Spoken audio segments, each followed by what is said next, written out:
नगर news 24 प्रतिबिंब जनमानसांचे।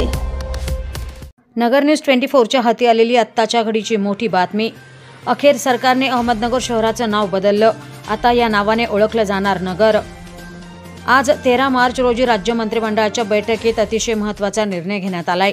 यामध्ये अहमदनगर शहराच्या नामांतराबाबत महत्त्वाचा निर्णय घेण्यात आला असून अहमदनगरचं नामांतर करावं अशी मागणी गेल्या अनेक दिवसांपासून होती।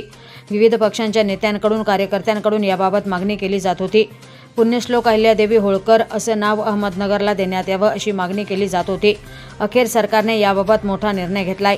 राज्य सरकारच्या आजच्या मंत्रिमंडळ बैठकीत अहमदनगर शहराचं नामांतर पुण्यश्लोक अहिल्यादेवी नगर करण्यास मान्यता देण्यात आली आहे। काल शहराचे आमदार संग्राम जगताप यांनी उपमुख्यमंत्री अजित पवार यांच्याकडे पत्र देऊन सदर विषय कॅबिनेटमध्ये घेण्याचा आग्रह धरला होता। प्रतिनिधी निलेश आगरकर, नगर न्यूज 24 अहमदनगर।